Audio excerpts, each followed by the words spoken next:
The best entrepreneurs that get the best exit are the ones that find 4 or 5 things that are value points that other people will pay for, in addition to the P&L and the book value of your business.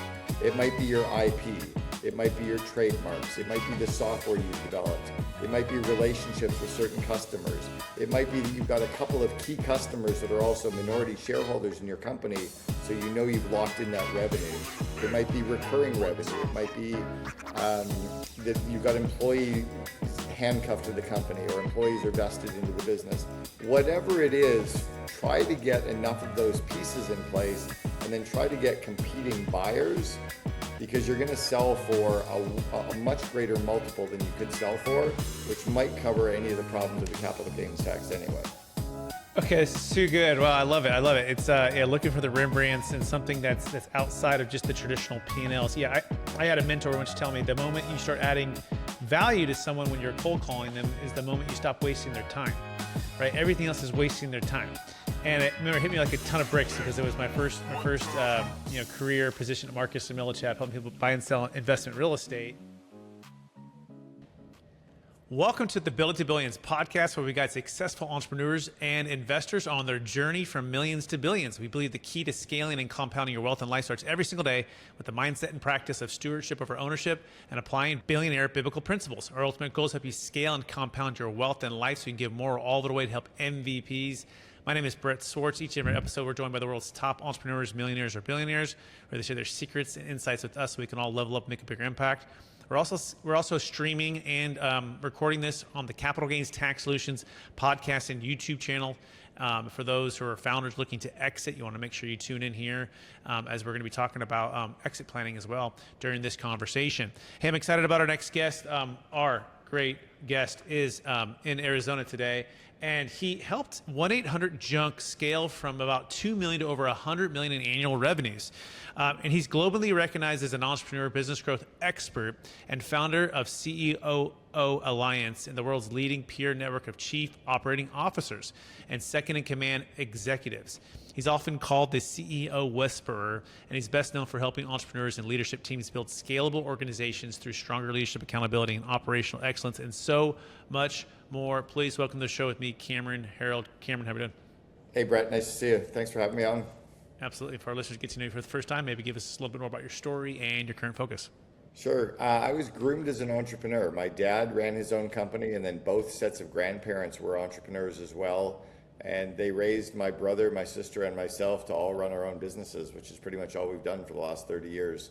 I had my first real company when I was 20 years old. I had 12 full-time employees, built up a house painting business as part of a franchising group called College Pro Painters. I ended up opening the West Coast of the United States for them back in the early 90s, coached 120 of their franchisees over about 4 years.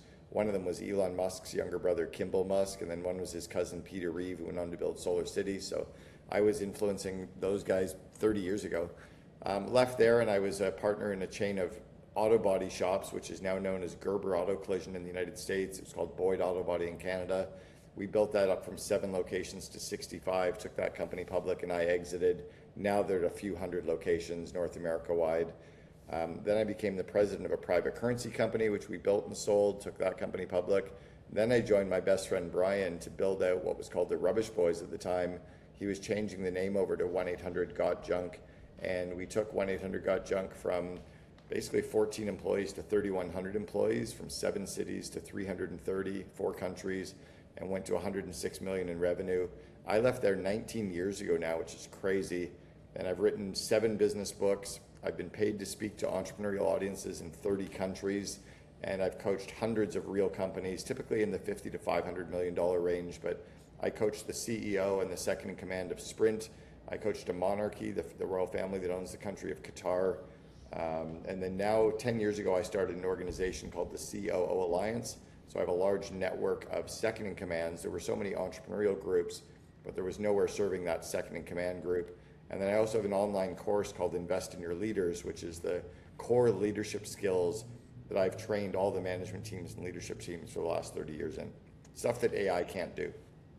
Speaking of AI, and you said something, you were groomed to be an entrepreneur growing up, and I wonder what that looked like in your era. And then how do you see the current, what's called the new AI era, and parents that want to do the same thing, Cameron? What would you say? I tell most of the parents out there, you're doing a real disservice to try to get your kid to become an entrepreneur. That what you want to do is get them to be entrepreneurial. There's a difference between someone who's really good at something and doing that thing for 7 different companies. Like, let's say you're a really good marketer and you have 7 companies that you do marketing for, you're entrepreneurial.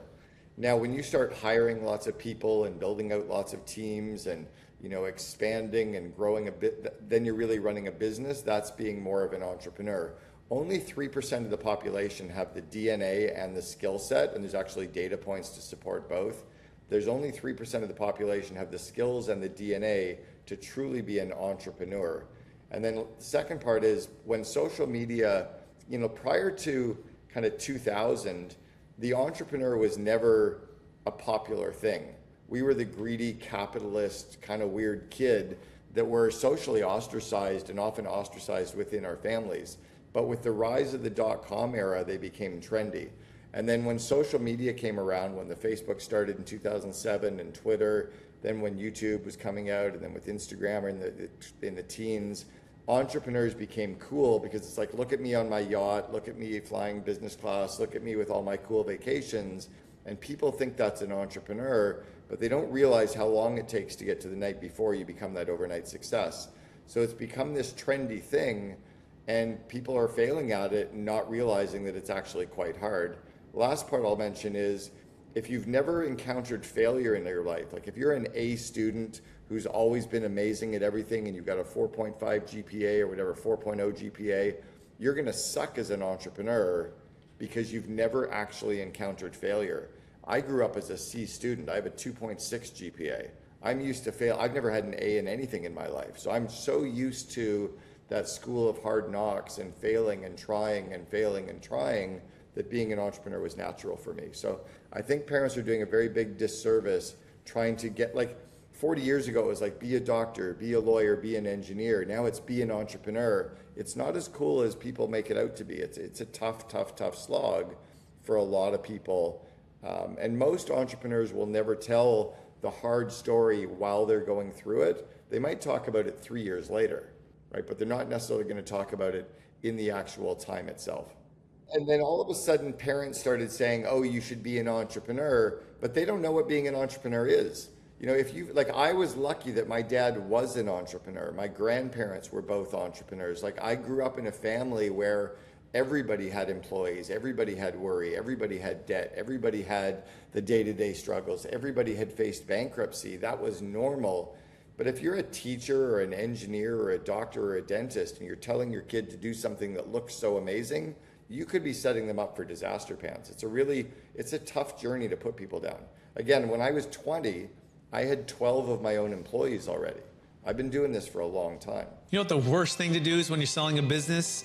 Paying huge capital gains taxes. In fact, they're about 20 to 50% of the sale.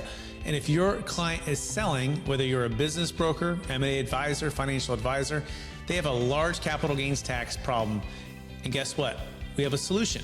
We build capital gains tax solutions for sellers of highly appreciated assets, including real estate, including businesses and other assets.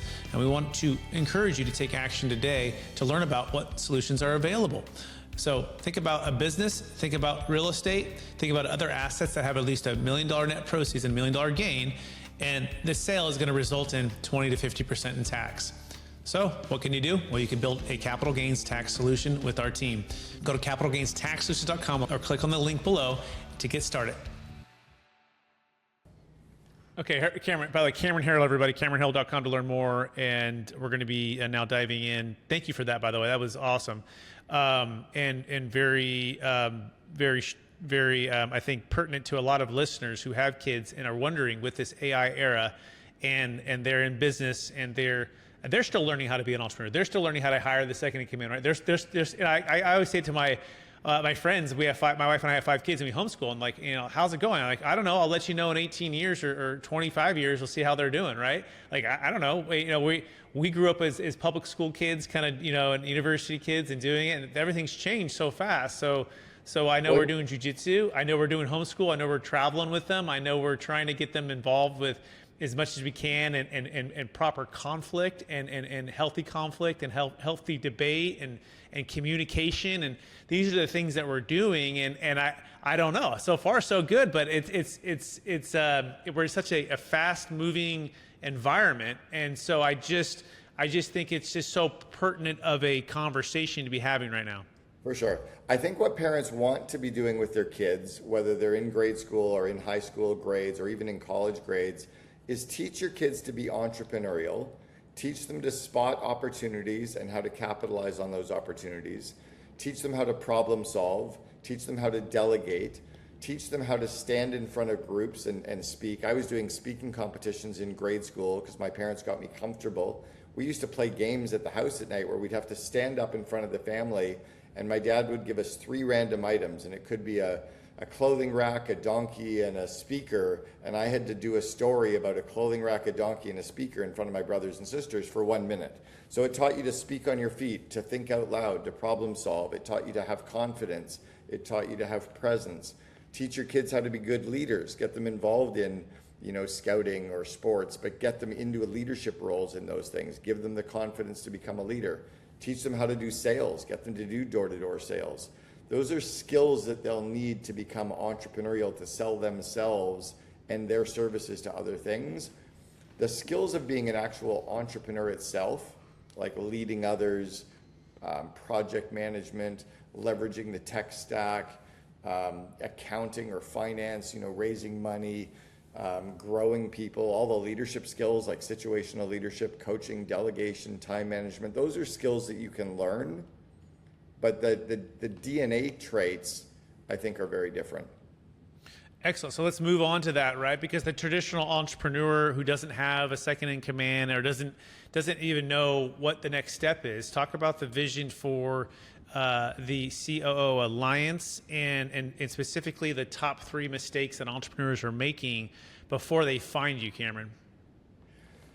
I'll go to the top 3 mistakes first. The first mistake I think that entrepreneurs are making is the inability to focus. Most entrepreneurs have attention deficit disorder, which is actually a superpower. It allows us to see everything, but then we need to have systems to allow us to focus when we're seeing everything that's happening with the customer, the market, the supplier, the economy, the problems. Like, we're seeing everything around us that can be very distracting, and social media and all these books and podcasts can really distract you. So the inability to focus is hurting a lot of entrepreneurs.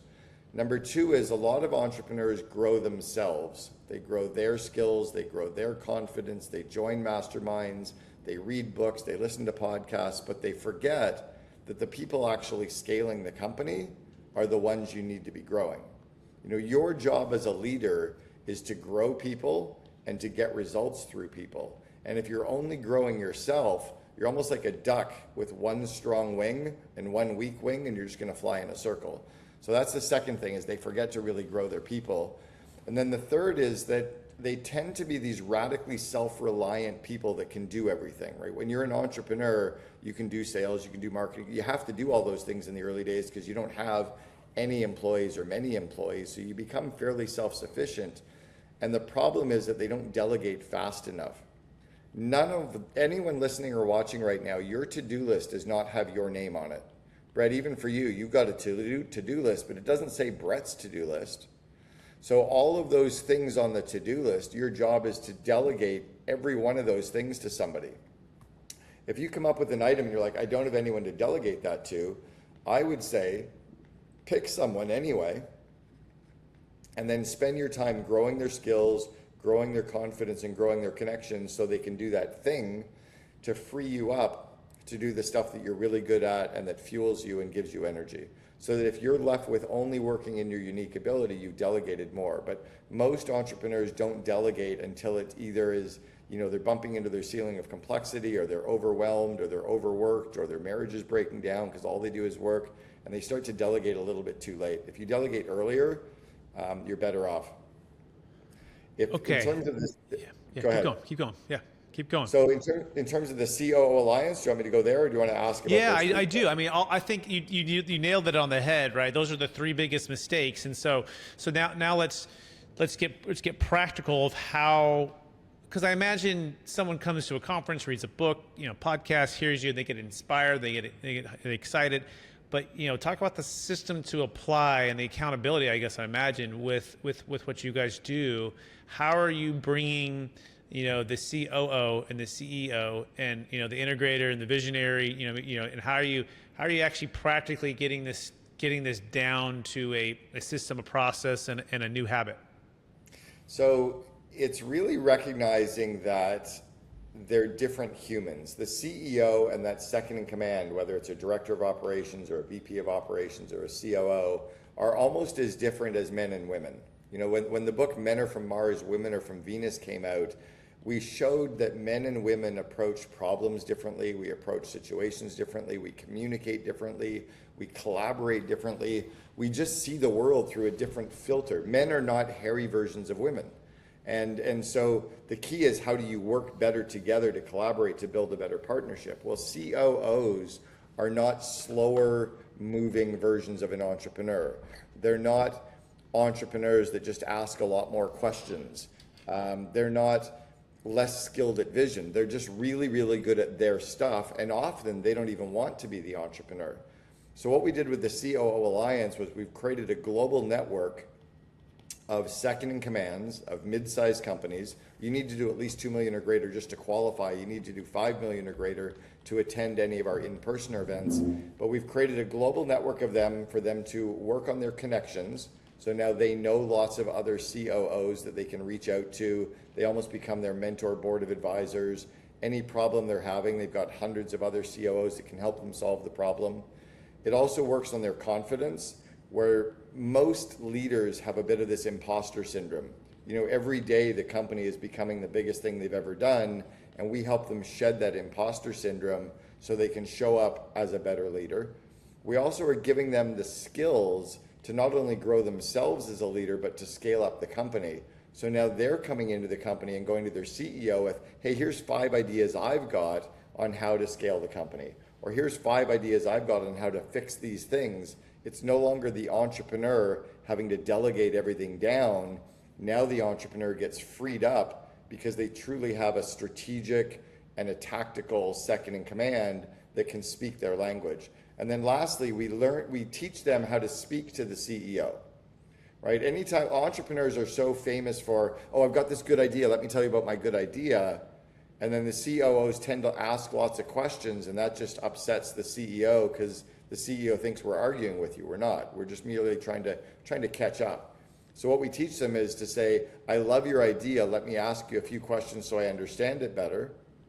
After I understand it with my who, what, when, where, why, and how questions, and I understand where it fits vis-a-vis everything else we're working on, then you and I can decide if we're going to green light it, meaning we're going to start it this quarter, and we might bump a current project that's already on our list because you're adding to it, or we yellow light it, meaning it's a good idea still. We'll look at it every month or every quarter and decide if we're going to start it or when.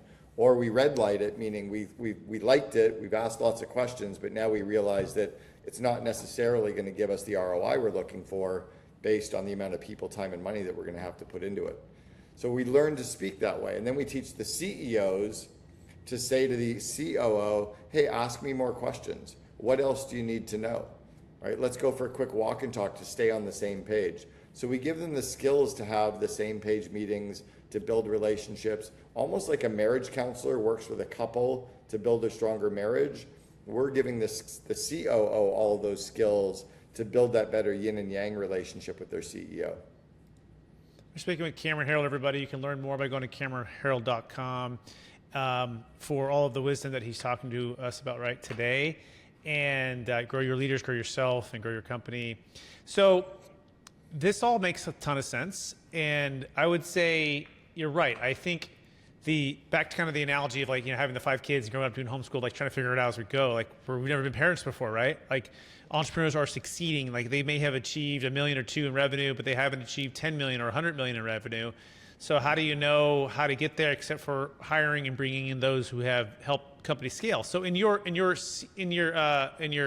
tribe, if you will, the folks that you're working and training and working through, are you helping to place these CEOs in particular places, to No. grow, or is it all just they're existing and where they're at? And I guess the other flip side of that, if you're not, is then how do you, if a company comes in and they're like, okay, we're here, right? What got us to 1 to 3 million in revenue is not going to get us to 10 or 100 million in revenue. So walk us through how you're working with the teams to scale. And I guess I've heard one of the hardest things for CEOs is to say, all right, the team has to change, right? And it's not easy because the people who helped you get there you're loyal to. So I just work through that kind of challenging process that maybe a lot of your CEOs are facing. Sure. So first off, we do not recruit from our members to place them into other companies. Our members already work for a company. Their CEO is betting on them. Almost like all pro athletes still have coaches. Now you're putting your COO into a coaching program, into a methodology, and into a network to grow their skills and confidence and connections. Secondly, we have a learning calendar. So every month we have a calendar that's published for the next 12 months. So everybody knows the theme for that month. We have a guest speaker that speaks around that theme. We have members present around that theme because all the expertise they need is already in the room. We have group discussions around that theme. We have breakout discussions around that theme. All the information that's shared inside of Circle, which is like a Slack community, is all around that theme. So as an example, the theme for August, the one we're in right now, is supply chain project management. So we're covering supply chain optimization, vendor management, project management, agile methodologies, capacity planning, Lean Six Sigma, process mapping, operations improvement, eliminating waste. Cool. September is all around performance management and analytics. So we cover KPI tracking, performance, dashboards, data-driven decision-making, et cetera. So by creating this learning calendar and growing them, and they go through the same calendar every year, right? Because it's the same, there's more breakouts, there's more group discussions, the company just gets bigger. If I was to talk to a person right now that has 30 employees, their people issues change as their company gets to 50 employees or 100 employees or 300 employees. So you could be talking about recruiting with 30 people. Well, that recruiting discussion changes when now you're recruiting senior leadership team people, right? So anyway, so that's kind of how we approach it, is to give them the community, give them the skills, give them the confidence, and then give them that content for them to be thinking about and working on. Okay, excellent. So we talked about the three biggest mistakes, right? Now let's talk about the most successful CEOs and COOs when they start with you. Like, what are the things that, like, wow, these guys are just running full speed? What are the three things they're doing to make sure that they're taking advantage of the opportunities they have with you? Yeah, the first big one is they're never ever doing it about money. They're not doing it to make more money.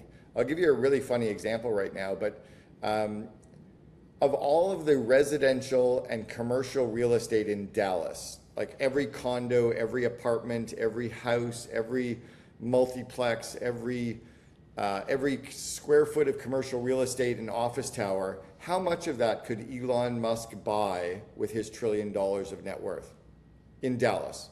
What percentage? I don't know. 5? It's actually all of it. He could buy every single house, right, condo, buy all of it, and apartment, okay. and square in all of Dallas Right. and Houston combined.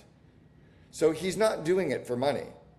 Right. I've known Elon for 30 years. I was a reference for Elon in January of 1995 for Zip2 in their first round of funding because his brother worked for me for College Pro Painters. He's never, ever been doing this about money.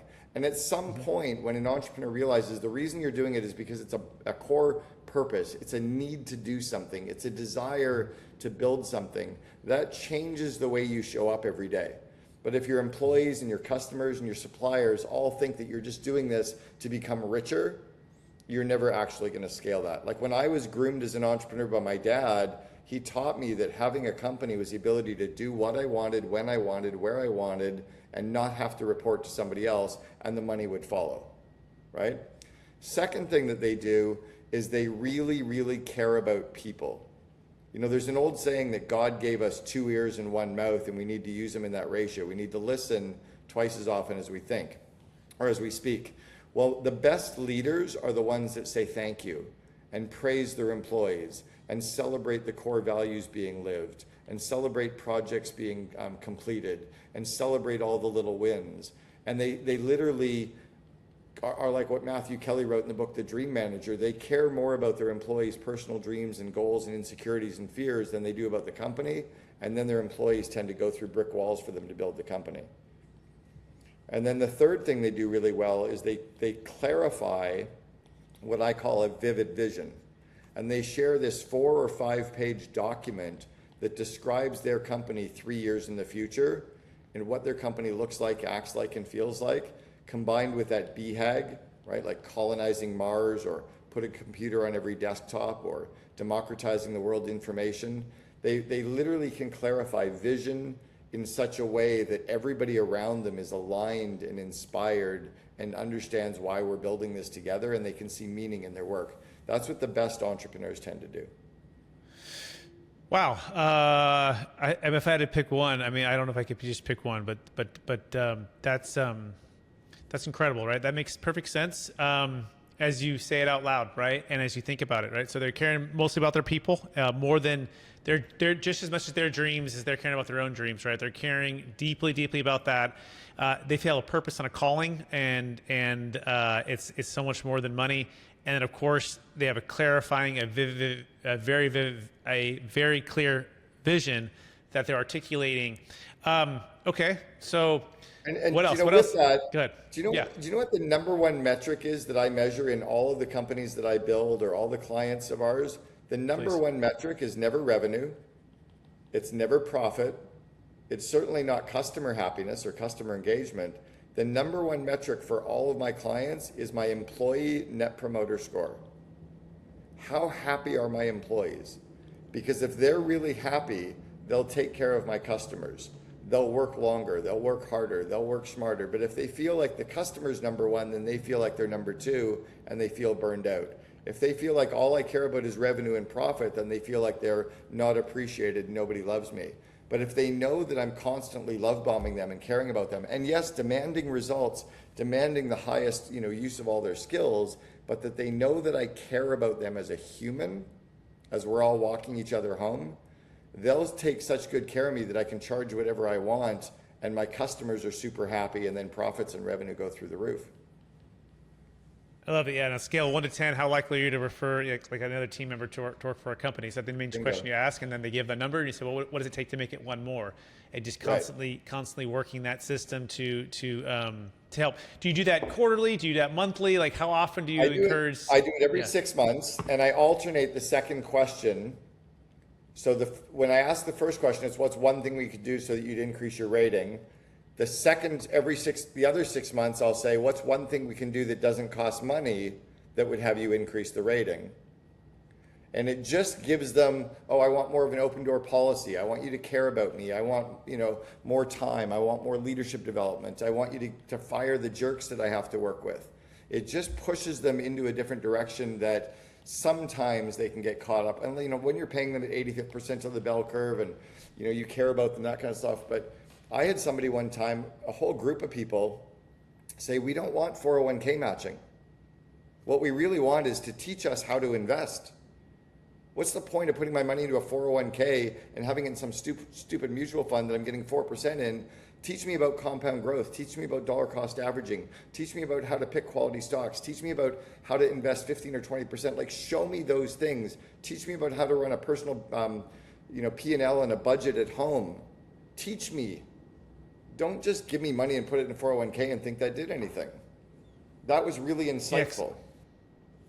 Yeah, absolutely it is. Okay, what haven't I asked you so far that I should make sure we cover for any COO or CEO that's listening today and is they know at this point they should join and work with you guys, or what else do you want to make sure we add here? Well, one of the early starting points I tell people, and I learned this from a mentor of mine, Jack Daly, was if you don't have an executive assistant, you are one.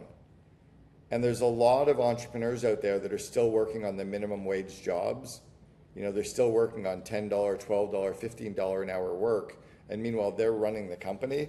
If I was on your board of advisors, I would fire you as the entrepreneur. Why am I paying you $300,000 a year to do a $12 an hour task? So I would kind of push them in that direction is the first real key hire you need to make sure you have is either a fractional or a full-time executive assistant to get all the administrivia off your plate, to free you up to work on and to grow people and to kind of be the caretaker of vision and culture. Excellent. Cameron Harrell, we're going to transition to exits, for founders. And so let's start with this question. You've maybe exited yourself, I'd imagine, and you've helped others exit. When you're going into this, harvest opportunity, right? And there's massive capital gains tax and all these different things. I'm curious, what is your mindset and approach to this? What have you done maybe well? What have you done so well or seen founders do well or not so well when it comes to selling their business and having capital gains tax solutions in place? I'm fortunate that I'm Canadian and I'm a tax resident of Dubai and my company is based in Dubai, so I don't pay tax legally. And I only have to go to Dubai one day during a 10-year period because I have my golden visa. So I found the cheat code as a Canadian. Sadly, Americans are taxed on worldwide income, so you can't really leave other than go to Puerto Rico. But I would tell somebody that there are opportunities to get to Puerto Rico, be there for the 5 months, I think it's 5 months plus a day, set yourself up properly and strategically so that you can be there, and that can save you a pile of money. The other one is to really focus on building not just the book value and the P&L value of your business. So often entrepreneurs are trying to sell for, X times revenue or X times profit, 7 times EBITDA or 15 times EBITDA. That's what I'm going to sell for. That's not really where the value is. The value that you're going to build that's very sellable is kind of what we call the Rembrandts in the attic. So let's say that you and I were both in Jacksonville, Florida, and we're walking down a street and we both see this really nice home, and you go in and you put a bid down on the home for $2 million. And I come in and I offer $4 million. And you're like, Cameron is crazy. Every home on that street has sold for $2 million. Homes have never sold for more than $2 million in that area. All the comps say it's only $2 million. And I say, I'm going to take the home for $2 million as is. I want all the contents in the home and I'll give you $4 million, because I realized up in the attic are 2 Rembrandt paintings that are each worth $5 million. So the home's worth 2, but the 2 paintings are worth 10 million. I'm happily, you can take the freaking house. I just want the 2 Rembrandts. The best entrepreneurs that get the best exit are the ones that find 4 or 5 things that are value points that other people will pay for, in addition to the P&L and the book value of your business. It might be your IP, it might be your trademarks, it might be the software you've developed, it might be relationships with certain customers, it might be that you've got a couple of key customers that are also minority shareholders in your company, so you've locked in that revenue. It might be recurring revenue, it might be that you've got employees handcuffed to the company or employees are vested into the business. Whatever it is, try to get enough of those pieces in place and then try to get competing buyers, because you're going to sell for a much greater multiple than you could sell for, which might cover any of the problems of the capital gains tax anyway. Okay, this is too good. Well, I love it. It's looking for the Rembrandts and something that's outside of just the traditional P&Ls. Yeah, I had a mentor once tell me the moment you start adding value to someone when you're cold calling them is the moment you stop wasting their time. Right? Everything else is wasting their time. And it hit me like a ton of bricks, because it was my first career position at Marcus & Millichap, helping people buy and sell investment real estate. And I was having a hard time getting those meetings on the phones. And I was kind of figuring, how is everyone else doing this thing? And he's like, well, figure out a problem that they have and figure out a solution to that problem, or know more about their property that you're calling on before you call them, because everything else is wasting their time. And I'm like, that makes sense. My niche became capital gains tax exit planning. And I'll never forget my first billionaire meeting that I landed, and I was like, oh my gosh, this thing worked, right? Because he didn't have a good 1031 exchange alternative. He didn't have estate tax planning. He was worth $1 billion of real estate, but he still was just doing the regular 1031 exchange. And so that's part of what launched the company here with capital gains tax solutions. And so if you're listening out there, by the way, if you have a Rembrandt and you have stock or real estate or business or SpaceX stock, and you're looking for an alternative to a 1031 exchange, go to capitalgainstaxsolution.com to learn how to exit well, defer cap gains tax, eliminate some estate tax, and steward your wealth. Cameron, we're out of time. You ready for the lightning round? Brett, on that, entrepreneurs are crazy to not engage with someone like you when they're going through this kinds of a transaction a year before the transaction. Yep. They need to get you engaged a year prior to start strategically planning for all of this. Otherwise, you're gonna stumble and you're gonna find out later. And so often entrepreneurs are stubborn. They're like that school of hard knocks, or they're so pissed off at the school system still that they don't really want to get advice. Trust me, the advice is well worth it. But get the advice before you think you need it, so that you can build your business into that funnel that the partner like you will help them with. 100%. 95% of the planning should be done beforehand, because you increase, all the planning should be done beforehand, because you're going to lose 95% of the options afterwards. And so make sure you're getting with us early. We work on a conditional basis. We'll walk you through the options, see if it's a good fit. CapitalGainsTaxSolutions.com. Let's go to the lightning round. Cameron, number one book you've read in the past year? Number one book I've read in the past year. I reread The Hard Thing About Hard Things by Ben Horowitz, and that was solid. It's about kind of being more of that wartime CEO and really kind of focusing in on the stuff that's critical and getting rid of all the noise, focusing on the signal. Excellent. Question number two, what are you most curious about right now?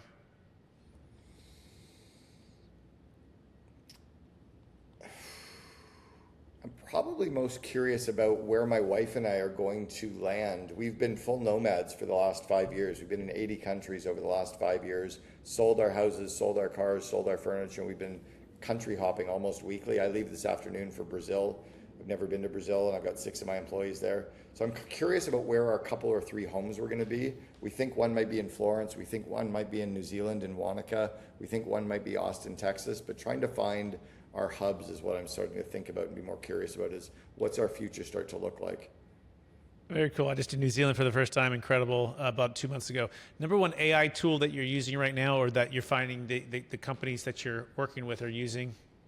I've just switched over to Claude. I've moved everything over from, I used to use Grok and ChatGPT, and so it's less of a tool and it's more what I'm getting Claude to do for me. I'm now just asking it to do everything for me. So recently I just did a retirement calculator. I just went in and wanted to make sure where I was with my net worth, with my growth, with the tax situation that I have, well, when I'll be, coming back in and repatriating in North America.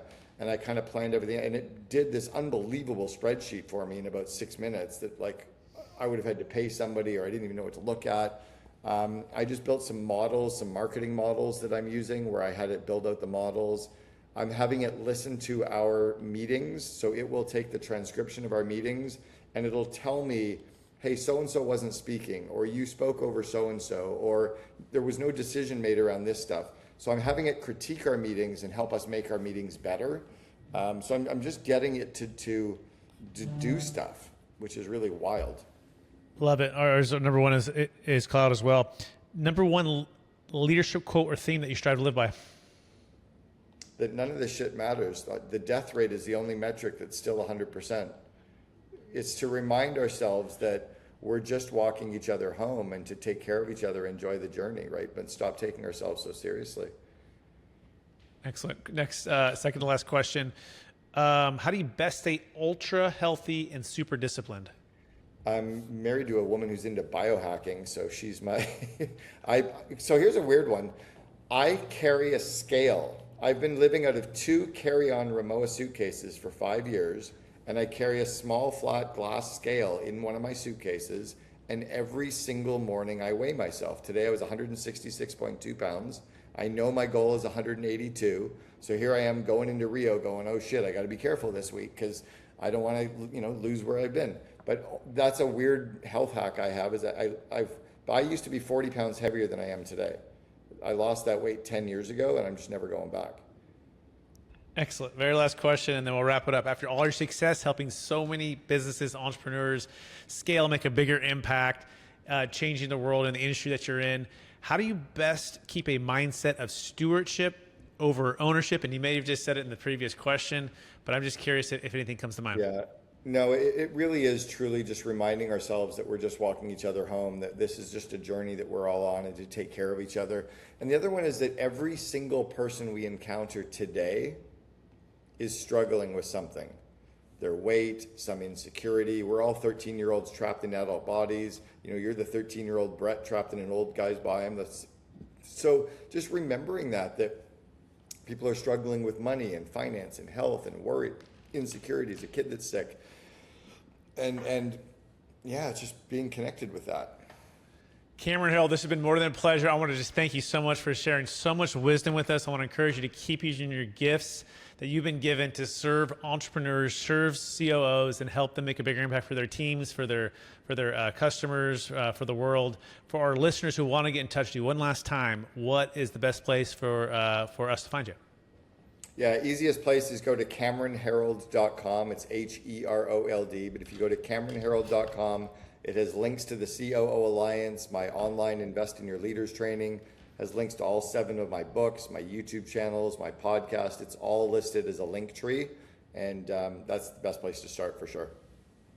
Thanks, Cameron. I also want to thank all of you, the listeners and the viewers, for being a part of the Build It to Billions podcast, also streaming on Capital Gains Tax Solutions podcast and YouTube channels. And we're on this journey with you to scale from millions to billions so we give more all the way to help MVPs, the most vulnerable people. My name is Brett Swartz. I want to encourage you to take action today. Please share this with somebody. Share it with every single business owner you know, please. And then listen back again and take action. And, of course, if you have a large exit coming up, we want to help you.